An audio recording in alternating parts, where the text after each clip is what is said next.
que se fíen. Tú enfatizas que lo mencionabas hace un momento, que en el texto constitucional se han hecho cambios, pero que en las últimas fechas estos cambios, por ejemplo, se habla de, mencionas específicamente cambios o agregados en los valores o principios vinculados con el derecho a la educación. Mencionas igualdad sustantiva, respeto a la dignidad de las personas, universalidad, interculturalidad, inclusión y equidad. Esos valores que se están ahorita promoviendo dentro del quehacer cotidiano de la escuela, pero también dentro de las políticas educativas para que queden establecidas en los textos constitucionales.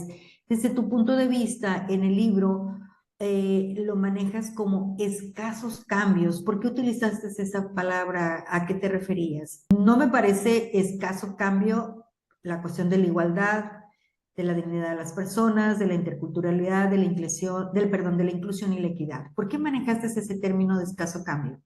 No me parece. Sí, mira, yo más bien, digamos, como para decantar un poquito, como matizar un poquito el asunto, en varios fragmentos, en varios, digamos, momentos del mismo texto, inclusive del nuevo que ahora está por pues, distribuirse y circular sobre competencias y cambios curriculares de la educación básica.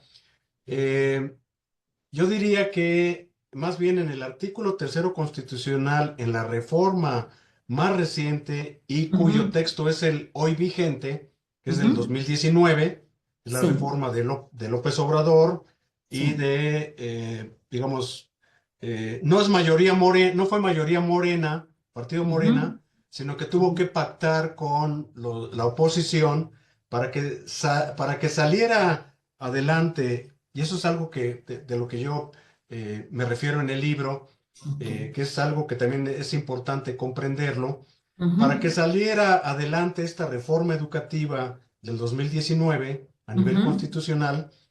El presidente de la República, el secretario de Educación, que en ese momento era Esteban Moctezuma, la bancada, digamos, de Morena, Partido del Trabajo y sus aliados políticos, tuvieron que pactar con la oposición PRI, PAN y PRD porque no les alcanzaba la votación para hacer cambios a la Constitución. Tú sabes que debe de tenerse al menos 2/3 partes de las representaciones o de los curules o de la bancada.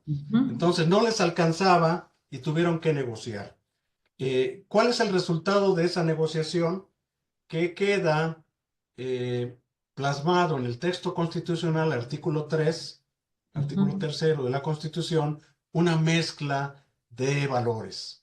Estos que acabas de mencionar, que son los valores más de transformación, de una idea más de un progresismo social, etcétera, etcétera, pero quedan los resabios del pasado.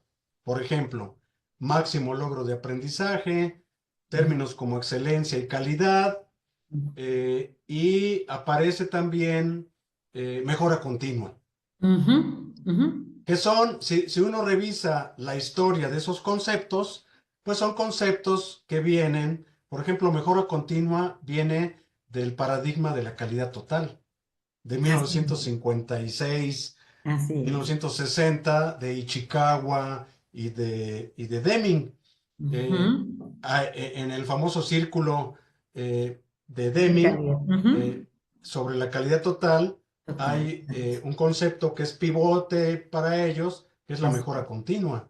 Entonces, nos trajeron los legisladores del 2019 términos como mejora continua, que es, digamos, parte de un paradigma muy tecnocrático neoliberal. Totalmente de acuerdo.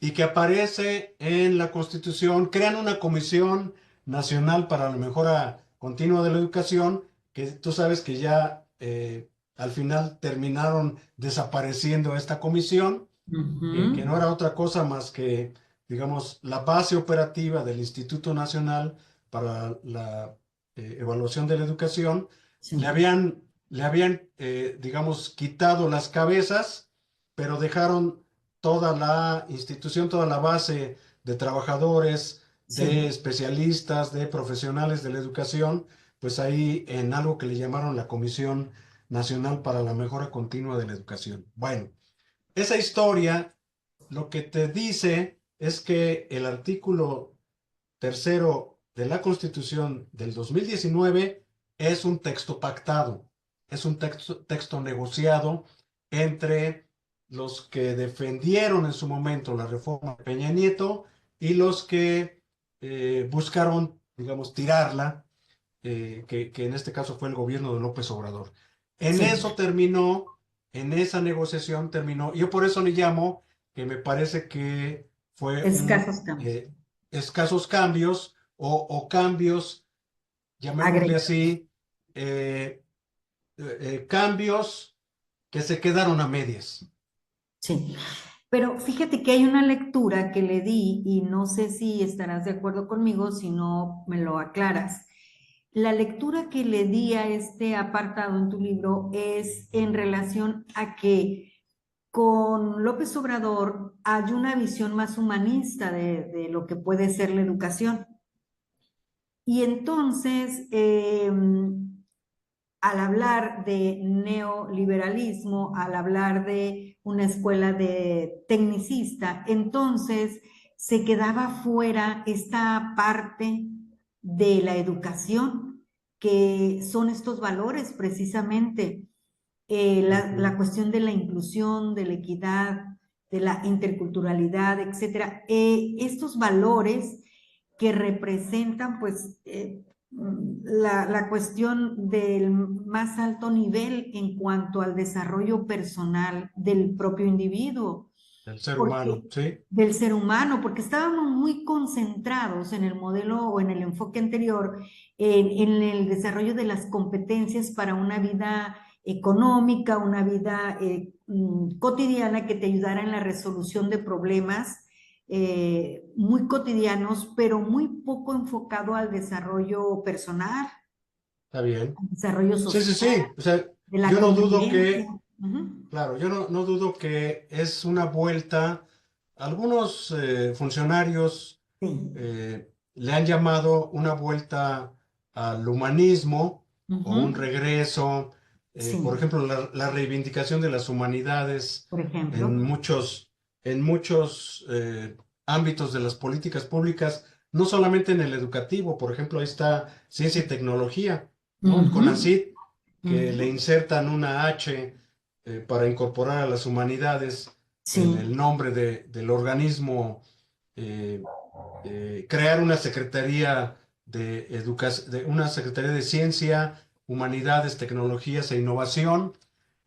Todo eso reivindica efectivamente y qué bueno. Yo en esa parte, yo también, digamos, soy simpatizante y, digamos, coincido con esta vuelta al humanismo. Ujú. Eh, pero no dejo de poner, digamos, el dedo en el renglón de Sí. que en el texto constitucional hay todavía resabios de Sí, políticas sí, públicas del absolutamente, pasado, ¿verdad? absolutamente, absolutamente. De hecho, por ejemplo, estas cuestiones de inclusión y equidad, pues son los ejes, ¿no? Rectores ahorita de nuestra educación, la cuestión de la diversidad y de la inclusión. Entonces, Así sí es. son valores que se han rescatado y que se han incluido aquí en este texto, pero sí tienes razón, pudieran venir a hacer el balance, nada más, pero siguen quedando algunos aspectos, Ahí están. Ujú. sí, del tiempo, ¿no? Pasado. Vamos a hablar un poquito nada más sobre algo que tú llamaste en la reforma del 2009 al 2011, fallas de origen.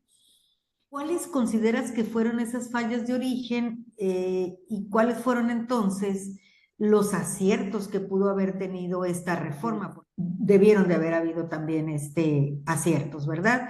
El origen, pues un poco si era enfoque, era modelo, de dónde venía en cuanto a su origen, no era para el campo educativo, los niveles en los que se estaba aplicando y que después se quiso bajar a la educación básica, pues entonces vamos a ver exacto. cuáles son tus puntos de vista al respecto. ¿Por qué los consideras como fallas de origen? Sí, la falla de origen tiene que ver con eh, en el momento en el que se toma la decisión. Ujú. Bueno, son varias, Sí, sí. y no es México, ¿eh? No Ujú. es un A nivel asunto, internacional. digamos, Ujú. exacto, es a nivel internacional. México, en todo caso, hizo una serie de adaptaciones, Así es. pero, digamos, el origen y me refiero, si estamos hablando del capítulo 1, donde Ujú. inserté un ensayo que se publicó en el libro. Yo inserto un ensayo que se publicó en la revista eh, que se llama Revista eh, Iberoamericana de Ujú. Educación. En el 2013 se publicó Ujú. y ese mismo ensayo yo lo inserté, decidí insertarlo como capítulo 1 del libro que Ujú. estamos comentando. Sí. Entonces, en ese ensayo, cuando yo me refiero a la falla de origen, es la falla de considerar al concepto de competencias Ujú. eh, sin que haya sido un concepto trabajado desde, digamos, los círculos teóricos, sino que Ujú. el concepto de competencias surge, y eso es por eso es una falla de origen, Sí, surge de las necesidades empresariales. así es.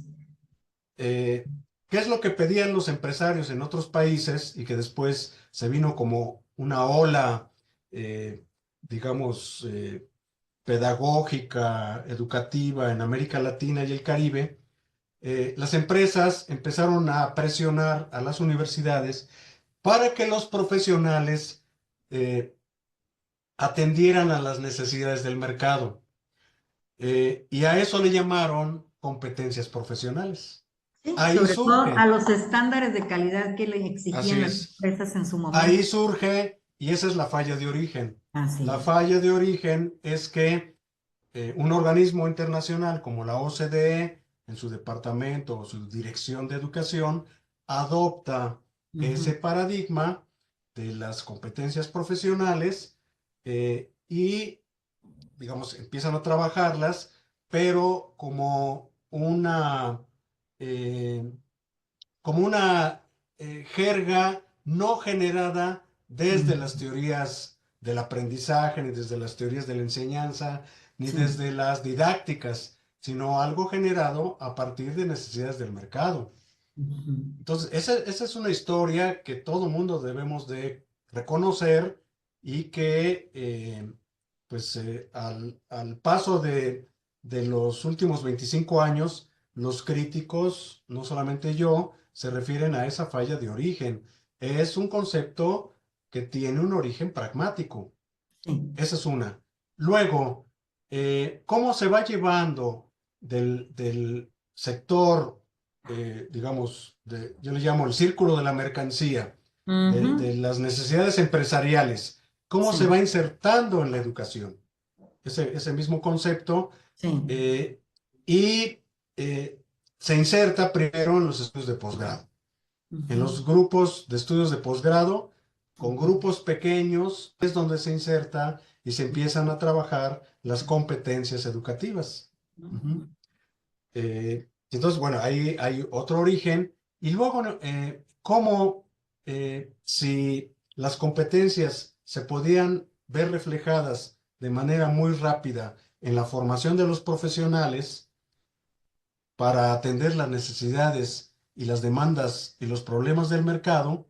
¿Por qué insistir en los sistemas educativos para llevarlo a la educación básica? Y ahí es otra, para mi gusto, otra falla de origen.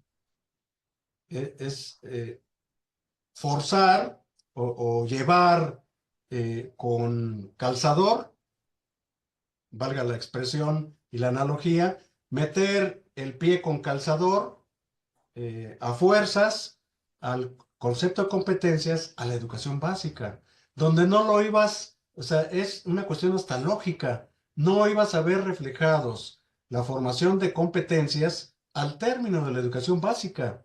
no lo vas a ver reflejado. Es un problema No obstante, el serio. informe de Lors lo avala, ¿no? O sea, habla de la Pues sí, posibilidad de llevarlo a mira, cabo. Ujú, la UNESCO, ujú. la Unión Europea avalaron 8 competencias genéricas. Ajá, así Ya es. en los años 2000 establecieron 8 competencias genéricas y es con lo que está trabajando todo el mundo. Ujú, ujú, Todo el mundo. ujú, ujú. Inclusive yo te puedo decir algo. En México, a pesar de que el discurso es Sí. desaparecer el concepto de competencias o negarlo, Ujú, tú conoces muy bien el documento del Plan de Estudio para la Educación Básica 2022. ujú. En ese documento, discursivamente, se expulsa el concepto de competencias, pero la esencia del La concepto de esencia ahí está, competencias sí. está ahí. ¿Con Así es. qué? Con el concepto de capacidades. Así es. Ahí está. Entonces, en todo el mundo se sigue trabajando en ello. La Unión Europea, los países que forman parte de la Unión Europea, entre ellos España, trabajan en el enfoque competencial. Y no lo niegan, sino que más bien lo que plantean, ahí han sido muy inteligentes los españoles, empezando por César Coll, es lo que dice es, sí, pero no es el mismo concepto de competencias Ujú. original, sino que nosotros lo hemos reconceptualizado Así es. y adaptado, y pese a que hay esas 8 competencias genéricas en cada comunidad de España, ya sabes que son comunidades autónomas, Sí. se redefinieron una serie de competencias específicas en cada comunidad. Y eso hace, digamos, eh, matizar muchísimo las Sí. famosas 8 competencias genéricas, matizarlas de tal manera que en cada comunidad autónoma, lo que aquí serían las entidades federativas, tienen armados con una participación muy intensa Sí. de Sí, sí, profesores y sí. profesoras, Sí. armaron sus competencias específicas por campos. Nosotros le llamamos campos formativos, pero ellos también traen entre campos de problematizadores, pero también tienen asignaturas, o sea, ellos no están peleados con las asignaturas. Cuando son necesarias y se justifican, ellos hablan de asignaturas. E incluso en Entonces, México creo que hemos avanzado también en ello, el hecho de que se haya cambiado la palabra competencia por capacidad. Sí hay un trasfondo también de ir evolucionando en el concepto de, ¿no? O sea, en su origen sí fue industrial el concepto, fue muy de esta parte de la economía, pero sí ha evolucionado. O sea, por ejemplo, si hablamos de capacidades, estamos hablando de un aspecto muy importante. La competencia te generaba estándar y entonces el estándar te obliga a que tus alumnos lleguen a él como escuela, en el término muy neoliberal. Pero en un término humanista, la capacidad te dice, no hay estándar, hay un nivel máximo que tú puedes alcanzar como individuo. Y eso individualiza la educación y respeta la diversidad. Por claro, ejemplo, en los estándares que manejaba nuestro sistema educativo anterior en el plan de estudios, por en ejemplo, el 2011 sobre sí, todo, 2000 de la RIEF, famosa RIEF, ¿te acuerdas, no? establecieron Ajá, estándares curriculares. exactamente. 2009, 2011, por ejemplo. ¿Qué pasaba? Nuestros alumnos con una condición especial no iban a lograr esos estándares, ¿verdad? Entonces, es el cambio que tiene la reforma ahora con López Obrador en una cuestión humanista de la educación, cambiar esa terminología para generar una nueva cultura de inclusión y diversidad en cuanto a no son estándares, son capacidades que puedes lograr. Ahí están los contenidos, ahí están los aprendizajes que debe de lograr el individuo, pero vamos respetando también sus capacidades que pueda tener, ¿no? En un respeto hacia la diversidad.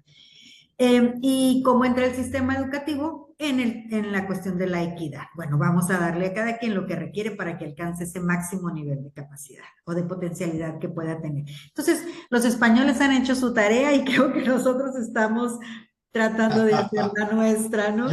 ¿Sabes qué es lo que Sí, pienso, Norma, al respecto? Es que en el caso mexicano sí, hizo falta una discusión más amplia sí, sobre el paradigma competencial. O sea, yo no tiraría al bote de ajá, la basura, no, sobre para todo nada, si ya hay experiencias como la española. así es. eh, si sabemos que hay experiencias, tengo entendido que en Canadá también hay experiencias que han tratado de tomar distancia con respecto a las primeras versiones de la Sí, OCDE. Al menos son muy reticentes frente a PISA, por ejemplo, que sí, evalúa en términos competenciales. exacto. Tengo entendido que en Escocia, en alguna parte de la Gran Bretaña, también hay unas voces muy críticas frente al Ujú, concepto de competencias. ¿Por qué ujú, no rescatar esas discusiones teóricas, argumentadas, basadas en evidencia, con estudios serios, etcétera, etcétera, y armar un debate mucho más fuerte? ujú, A mí me extraña, por ejemplo, que el COMIE, el ujú, Consejo Mexicano de Investigación sí, Educativa, por su cuenta no llamó a discutir esta cuestión ujú, a fondo de qué pasaba con el concepto de competencias. Y algo que me llama mucho la atención es que el magisterio no lo defendió. Es ujú. decir, Al les contrario, lo dijeron, criticó, al contrario, lo criticó sí, en o sea, reuniones que tuvimos, les se dijeron, va a criticó. quedar fuera el concepto de competencias, va a entrar el de capacidades. Ujú. No, no, yo no vi ninguna voz, ningún grupo que defendiera el concepto de No, no, no, competencias. no, al contrario. Es algo interesante que valdría la pena, en todo caso, a lo mejor hacer otro estudio sobre, Ujú. para explicar qué pasó ahí. Porque se Pero eliminó de un yo, plumazo. exacto, de un plumazo. Eh, yo le pregunté a Ángel Díaz Barriga, tú sabes que él ha participado de Sí, manera sí, muy sí, sí. directa Muy en este activa. rediseño, muy activa y en el círculo más, digamos, tomador de decisiones, el Sí. círculo más importante. Yo le pregunté acerca de esta, yo le llamo expulsión del concepto de competencias de los cambios curriculares, y Ujú, él me da más argumentos de carácter ideológico político que argumentos de carácter pedagógico didácticos. ujú. Pero bueno, o sea, pues él jugó así la pelota, así Sí, la jugó. Cuando yo sí, le sí, sí, pregunté, sí. así la jugó. Pero yo sigo pensando en que hizo falta una mayor discusión pública, una mayor discusión académica sobre el retiro o no del concepto de competencias y si profundizábamos o no ese concepto, si lo reconceptualizábamos o no, o si después de una amplia discusión lo tirábamos o no al bote de la basura. Creo que se tiró Bien, al bote de la basura sin sí. discusión. Así es. En el 2016, bien mencionabas que Peña Nieto presentó lo que era su Plan, ¿no? Nacional de Educación. Allí se rescataron cuatro principios o elementos fundamentales que serían enfocarnos al humanismo como una posibilidad de desarrollo del ser humano, como un cambio importante en el enfoque que se le estaba dando a la educación y un poquito quizás también queriendo separarse de ese paradigma que traíamos respecto a el desarrollo de la competencia como tal, que separaba o estandarizaba. Eh, el punto número dos fueron los principios pedagógicos. No, no hubo mucha variación en cuanto a la reforma anterior a la que estaba presentando Peña Nieto. Y también hay un punto interesante que él presentaba, que era la autonomía de la gestión educativa y el énfasis que hacía como cuarto punto en la formación continua de todo el sistema en cuanto a la formación de profesores, asesores y directivos. Quisiera retomar el apartado de la autonomía de gestión porque se sigue ahorita en el Plan 2022 como uno de los puntos más importantes. Tan es así que se habla de autonomía curricular, se habla de autonomía escolar y se habla autonomía en cuanto al quehacer propio del docente. Así es. Entonces, eh, ¿cómo ves tú la cuestión de la gestión educativa en cuanto a la autonomía? ¿Es posible llevarla a cabo? ¿Tenemos los elementos para realizarla? ¿Cómo la ves? Desde el momento en que escribiste ese libro, Ujú. ahorita, ¿cómo lo estamos manejando, cómo lo estamos viviendo? Mira, sí, yo soy también partidario de impulsar fuertemente la Mm, gestión, eh, la autonomía de la gestión. mm, Eh, Me parece que rescatar los cuerpos colegiados, el ujú, consejo técnico, desburocratizar al consejo técnico es muy importante. ujú, Eh, que no se conviertan, lamentablemente, en la última ujú, actualización de la normatividad de los consejos técnicos, los orientaron hacia la autoformación. Yo creo que ujú, la autoformación debe tener su propio espacio y el consejo técnico ser esencialmente, como fue planteado en el 2013, sí, como un espacio de la gestión, como un espacio de la autonomía de la gestión. Quizá sí, una de las líneas que se desprende de esa autonomía de la gestión sea la autoformación, está bien, ajá, ajá, o la formación en el centro, la formación, la actualización, la formación continua, está bien, pero la esencia no debe de perderse, creo yo, de que el Consejo Técnico es un espacio especialmente para la gestión. Eh, Eso para empezar. Luego, eh, autonomía curricular, pues está acotada porque no, dado que el currículum es un arbitrario, la autonomía curricular desde el sexenio de Peña Nieto y luego en la actual versión, es una autonomía curricular acotada. ujú, Hay que reconocerlo, no podemos hacer lo que se nos antoje en ujú, la educación básica. ujú, Pero bueno, se toma con todo y esa limitación se toma y hay que promoverlo. Y la ujú, autonomía profesional docente es la reivindicación de la libertad de cátedra, ¿no? ujú, Entonces, yo soy partidario de todos esos procesos de gestión a esos niveles y con esos énfasis y esos niveles o campos de problematización. Lo que me preocupa a estas alturas es ujú. la importancia del liderazgo pedagógico. Es decir, yo no puedo entender una gestión eh, de la escuela o una Sí, autonomía de la gestión de la escuela, de la ujú, gestión educativa y escolar, ujú, supervisores, directores de escuelas, ujú, sin una fuerte formación, una robusta formación en liderazgo pedagógico. ujú, por Esa ejemplo. gestión esa sería, digamos, mi comentario y esa sería en todo caso, mi apuesta, ¿no? Es decir, que en el Sí. futuro tengamos políticas públicas orientadas hacia ello. Entonces, ¿la autonomía es en el papel o realmente sí la podemos manejar?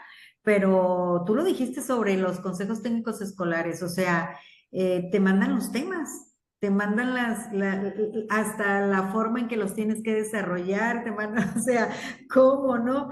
O me Hay lo que dejas trabajar mucho esa parte, esa exacto, hay que parte, trabajar mucho esa parte, desde quitar los videos del secretario de Educación por o la ejemplo, secretaria de por Educación. ejemplo, Eso a mí me parece sí, terrible, ¿no? Que sigan sí, apareciendo con el mensaje burocrático, sí. demagógico, etcétera, etcétera. Eso deberá de quitarse, pero también las agendas deben ser construidas de manera autónoma por las Así escuelas. es, así es. Entonces, nuestros directivos, pues, tienen que aprender a gestionar, a ser líderes, porque el Así es, generar una agenda de impacto a la escuela requiere de conocimiento, requiere de liderazgo y requiere así también es, de conformar equipos de trabajo, ¿no? Porque de pronto el director quiere encargarse o la falta de compromiso también del colectivo escolar impacta en eso. Entonces, a veces dicen, ¿cómo soltar a la escuela? ¿Cómo soltar a los líderes, en este caso jefes de sector, supervisores? Sigue controlando mucho la secretaría, así es, el quehacer de estos agentes. así es. Entonces, la autonomía es un poco, por eso te digo, en el papel más que en la realidad, Pues más sí. operativo. Pero Bueno. sí se puede trabajar una política pública en el futuro, se Sí. puede trabajar una política pública Ujú, de fuerte inserción en directivos con perfil de liderazgo pedagógico, Mm, porque tú sabes, la dimensión, por mucho tiempo se hablaba de las famosas sí. 4 dimensiones de la gestión. La Ujú, dimensión administrativa pareciera ser para muchos directivos, para muchos y muchas supervisores y supervisoras, el centro para ellos es el control administrativo, cuando el centro deberá ser más bien no tanto el control, sino el desarrollo de la parte pedagógico-curricular didáctica. Ese ujú. debe ser el centro, no lo Ujú. administrativo. Así es. Entonces, ahí hay que invertir, digamos, los valores, a qué le Sí, damos mayor importancia, pero eso también requiere una política pública educativa de formación de directivos, que no lo tenemos. así es. Bueno, quiero darte el Para espacio. eso, la sociedad civil organizada como tu Organización sin empresa, organización, como se fíe, pues así es. encargada de eso, dado que el Estado no Bueno, se hace te cargo, voy a decir, te la voy a sociedad civil se decir, organiza. fíjate, estamos armando un proyecto, se llama Proyecto Granada, que va en torno a la diversidad y la inclusión. Es decir, fíjate, el diseño universal para el aprendizaje que Ujú. debería de estarse aplicando en nuestras escuelas de educación superior, en nuestras escuelas normales, formadoras de docente, para que ya salieran con esa visión y con esa práctica de cómo generar ambientes de aprendizaje inclusivos. Si tú haces una pequeña investigación a nivel nacional, ¿cuántas escuelas normales lo están aplicando? Normales lo están No, aplicando pues muy como para... pocas. Sí, entonces, generamos ese proyecto desde CFIE para que ciertos maestros, los que quieran participar, empiecen a aplicarla y con la practidúa que ya existe, que ya está diseñada, pero que recuperen la experiencia y que digan qué adaptaciones o, por ejemplo, qué ajustes tuvieron que hacer de sus horarios, de sus aulas, de los materiales, etcétera, etcétera, y ver los resultados que han obtenido. Y esto se va a llevar a una comunicación en el séptimo Congreso Internacional que hay en Granada. Entonces, Ah, bien. es la Ahí sociedad está civil Antonio la, Bolívar. la que promueve los cambios de fondo y no siempre tiene que venir desde el centro. Bueno, te quiero dar el espacio que sigue para que cerremos un poco ya tú con tu punto de vista sobre tu propio libro, qué es lo que aportó tu libro a estas discusiones y que dar pie para que hagas la presentación del siguiente libro porque es muy interesante lo que nos vas a aportar. Adelante. ¿Cómo Sí, cerrarías bueno, tú? ¿Qué aportó tu libro a sí. esta discusión? Yo creo que de antemano es un conjunto de reflexiones, ¿no? Es decir, para empezar, el libro son treinta textos. Este que estamos comentando ahora, el de cambio curricular de la educación básica en México, cambio curricular y cultural, es una colección de 30 textos. Entonces, la Ujú. aportación, para empezar, es una reflexión sobre los cambios curriculares, incluso, si tú recuerdas, 2 años antes del 2022, que se anuncia oficialmente, y bueno, aquí entre paréntesis nada más, cabe notar que cuando se da a conocer el cambio curricular de la SEP 2022, se da a través de redes sociales. Fíjate. Se filtraron los documentos y nos llegaron versiones de colegas que tuvieron acceso a ellas sin que se haya dado un anuncio oficial. Bueno, ahí cierro el paréntesis. Sí. Pero 2 años Nada antes, es por casualidad, a lo mejor fue para levantar a ver cuáles eran las críticas que se le venían y sí, a anteponerse lo un mejor poco. con toda Nada es de intención, un casualidad. colega de la UNAM me señaló eso, Claro. que lo hicieron con intención. Yo no lo creo, pero bueno, es una hipótesis interesante, una Sí, hipótesis de trabajo interesante. sí, Eh, pero te decía que yo 2 años antes, entre el 2019, cuando ya se había aprobado la reforma constitucional, la Ley General de Educación, yo publiqué varios artículos que están en este libro, donde yo empiezo a especular sobre qué va a pasar dado el contexto de una transformación social, dado un contexto sí. de Política, exacto, un cambio de gobierno con así una es. orientación político-ideológica diferente, ¿qué iba a pasar con el concepto de competencias? Entonces hay varios textos en donde se hace ese análisis sin saber que en el 2022 iba a aparecer este anuncio. Entonces, por eso digo que, Sí. digamos, la aportación consiste, en primer lugar, es en poner sobre la mesa una serie de reflexiones, una serie de consideraciones para tratar de comprender este trayecto de cómo venía el cambio curricular desde los noventas, todo lo que fueron los gobiernos de Salinas, Cedillo, Fox, Calderón, Peña Nieto, que a eso yo le llamo el periodo de políticas públicas educativas neoliberales, Sí. y qué iba a pasar, si iba a haber una ruptura o no iba a haber una ruptura con respecto a ese periodo. Y ahí me parece que jugaba un papel muy importante el concepto, el paradigma de competencias De o de competencia. desarrollo de competencias. Eh, y lo que puedo decir es que eso aporta este libro, el llamado a la reflexión, al análisis, al juicio informado, a la argumentación sobre estos campos problemáticos, porque al final de cuentas yo lo que pienso es que pues estos son fenómenos educativos que tienen una serie de características, pero que lo que más podemos hacer es acercarnos, pero Ujú, no tenemos la neta completa del planeta acerca de ello, sino que ujú. más bien nos aproximamos a entender, a identificar patrones, a identificar lo que decíamos al principio de la conversación, las resistencias, las contradicciones, estos procesos institucionales en donde se reconceptualizan en algunos casos cierto tipo de ideas y otras que se mantienen. Toda la parte de la cultura escolar es súper interesante. Me parece que algo que todavía muchos colegas no reconocen es la importancia de la cultura escolar, que tiene una enorme capacidad de resistencia, ¿no? La cultura escolar, Sí, ponerlo de definitivamente. relieve, ponerlo ahí como en una vitrina y decir, miren, la cultura escolar tiene un gran peso. Sarason, por ejemplo, dice que puede detener una reforma educativa. La cultura escolar puede detener o puede reorientar una reforma educativa que tiene más un origen Ujú, político-ideológico. Entonces, ujú. algo que se me hace súper interesante y que está ahí en una vitrina.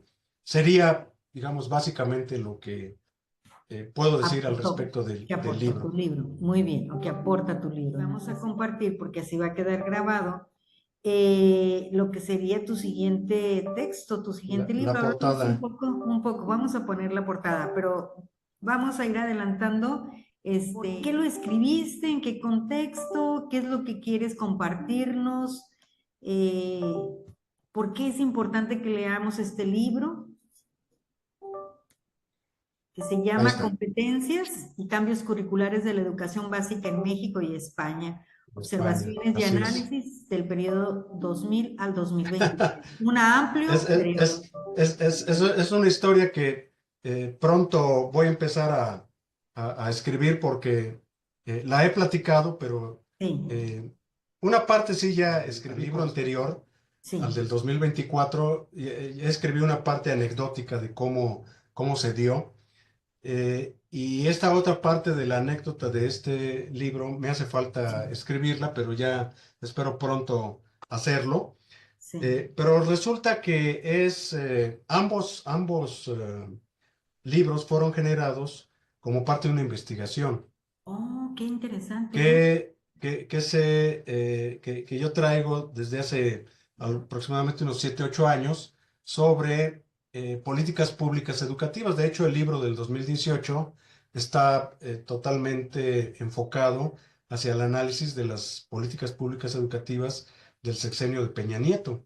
Ajá. El libro del 2018 que me hizo favor de editar aquí la Universidad Pedagógica Nacional Unidad Querétaro. Y entonces, bueno, ahí surgió ese libro. Eh, y yo he continuado, después hay otro libro que se llama La crisis del reformismo educativo en México, donde una buena parte de las tesis que he platicado hoy sobre las élites gobernantes y sobre que ya el término reforma educativa ya es un término que empieza a agotarse, que ya no nos representa, que empieza a perder legitimidad, etcétera, etcétera. Eh, y bueno, busqué a ver quiénes en el mundo hablaban de crisis del reformismo educativo y pues de ahí surgió un libro que se publicó en plena pandemia en el 2021. Bueno, íbamos ya como de salida de la pandemia y se publicó también con el sello editorial de UPN, Unidad Querétaro. Entonces, este proceso de los últimos dos libros son resultado pues, un trabajo que vengo haciendo desde hace un tiempo sobre políticas públicas educativas. Y dentro de ellas, pues, han aparecido las reformas educativas y han aparecido también los cambios curriculares. Entonces, estos son mis objetos de estudio, ¿no? O sea, yo trabajo los contenidos, lo que se hace y lo que se deja de hacer en políticas públicas educativas, los discursos que las acompañan, eh, las intencionalidades, eh, cómo reaccionan los diferentes eh, grupos y eh, sectores que influyen en la trayectoria de una política pública, ¿no? Todos estos poderes fácticos que ya platicamos al principio. Y entonces es hacer esta especie como de caracterización, yo le llamo una fenomenología del sistema educativo y sus transformaciones tan complejas que son, pero de pronto se desprenden reformas educativas, cambios curriculares que se pueden en todo caso atrapar un poquito más porque hay documentos y luego hay debates públicos y luego hay reflexiones, ensayos y demás que van, digamos, se va haciendo un, eh, una buena dinámica de análisis, yo digo, colectivo sobre este tipo de fenómenos. Entonces, Sí. eh, cuando viene el sabático, yo inicié un sabático de aquí de UPN en agosto del 2023 a julio del 2024.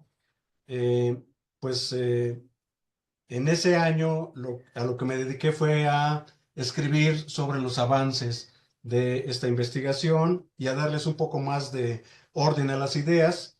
Y de ahí surgió, el primero que surgió fue el libro de Cambio, el que Ok. analizamos Acabamos de durante toda la analizar. conversación, el que se publicó el año pasado. Ese fue el primero que Ok. terminé.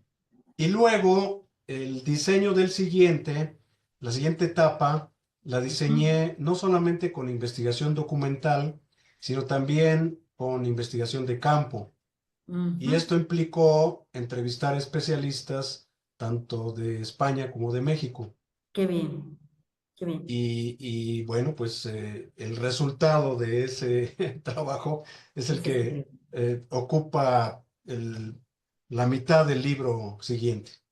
Bien. O sea, yo Entonces, dejo que hablen, yo dejo que hablen los especialistas y muy bien.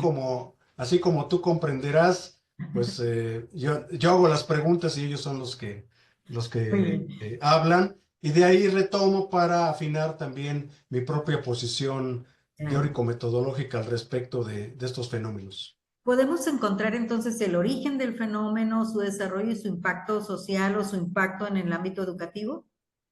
Vamos Sí, a encontrar. desde el libro del 2018, sí. Les digo a mis hijos que son como las sagas de una película, ¿no? Sí, Entonces, si así me lo tomamos el del imaginé. Así.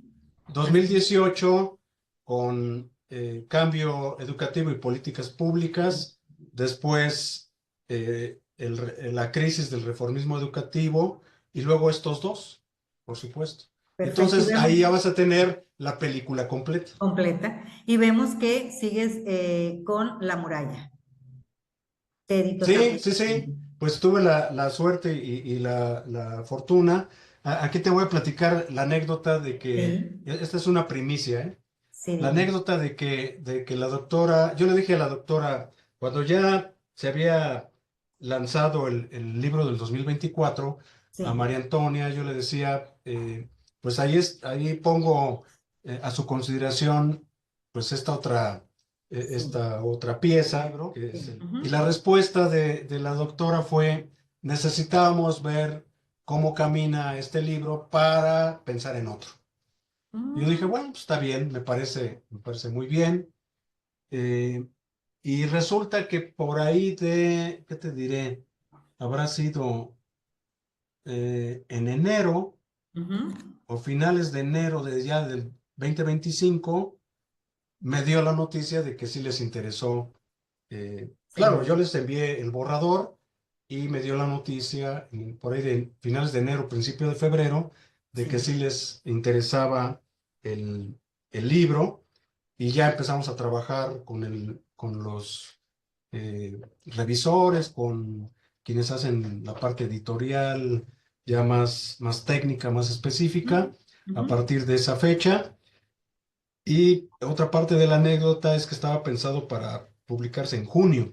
Ok. O sea, a mí me habían dicho en junio y a lo mejor empezamos a hacer promoción en julio, aunque los maestros se van de vacaciones, es el interanual de las escuelas. Bueno, pues agosto, septiembre, a lo mejor ya empezamos a promoverlo. Y ahora que estuvimos por ahí para otro tema ahí en Alcalá, eh, pues en una reunión que tuvimos con Lidio Nieto y con la doctora Casanova, Sí. el fundador y director de Editorial La Muralla me entregó la maqueta, lo que llaman ellos la maqueta, que es un libro como libro único Maquetado, sí. antes del tiraje. Sí. eh, Hacen una maqueta de cómo queda, pues ese es el que me entregó de sorpresa. Yo fui el primer sorprendido porque pues a mí me habían dicho en junio y en Grata, Madrid me lo grata entregan, sorpresa. en Madrid ¿En una me entregan comida? ¿En qué una comida, restaurante? la maqueta, en un Sí. lugar en el Paseo de la Castellana, algo así Sí. como eh, Nemesio, Nemesio, alguna cosa así, Nemesio.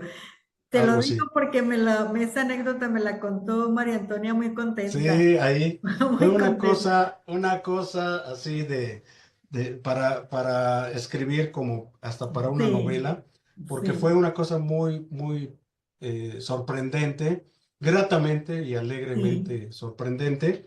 sí. Eh, y luego, ya yo dije la maqueta, pues padrísimo, pero estando ahí a los 3, 4 días, el mismo Lidio me manda un mensaje y me dice, ya hicimos el primer tiraje, te Excelente, tenemos ahí unos excelente. libros, a ver cómo le haces, pero tienes que pasar por ellos. Y bueno, pues ahí hay toda una anécdota. Eso ya lo escribí, esa última parte ya la escribí. Está en SDP Noticias, en el último artículo que publiqué eh, que se llama Madrid y el Día Internacional del Libro. Ujú. Eh, y la anécdota de que ahí vamos cargando, Mini y yo, bueno, más bien yo, los 15 libros en una cajita en el metro y por todos lados para traerlo. Y luego ya de regreso a México, pues ya tuvimos que repartir entre el equipaje, las mochilas y por todos lados.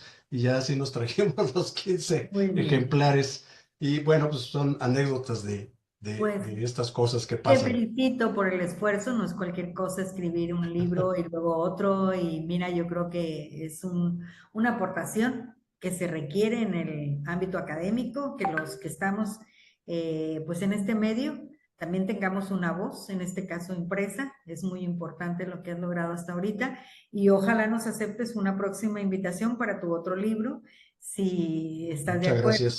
estaremos Claro que por ahí sí. platicando de nuevo. Antes te lo tengo que enviar con mucho Por gusto. Ya supuesto, nos sí. pondremos de acuerdo para enviártelo por paquetería. Muy bien, muchas gracias. Bueno, no me resta más que agradecerte el tiempo que nos has brindado, la atención que tuviste de hacernos un espacio para esta entrevista. Fue una conversación, una charla muy agradable, muy de maestro a maestro. Y espero Estamos en el medio, así que es. les guste mucho a las personas que nos escuchan, porque la verdad es que sí es un contenido interesante, es un contenido actualizado y que nos deja ver entonces hacia dónde va este asunto de la educación y de las políticas educativas.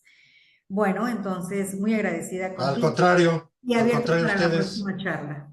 yo les agradezco a ustedes también el espacio, el tiempo y pues haber considerado estos libros, estas obras como parte también de eh, pues las actividades de difusión, de divulgación que ustedes hacen allá Sí, en Sonora. Muchas estarán gracias. en la biblioteca de CEFIE, por supuesto, la gente va a tener acceso a la información donde los pueden conseguir y así lo hemos hecho también con la obra de María Antonia y de otras compañeras que forman parte de CEFIE. Me Bueno, imagino que tienes colegas como en red nacional e sí, internacional, ¿verdad? por supuesto que sí, Ah, pues sí. eso pues habla muy bien de lo que han hecho ustedes ahí en CEFIE. Felicidades. Hasta luego, un abrazo y que tengas una buena tarde. Gracias Muchas por llamar. gracias. Que estén muy bien. Gracias.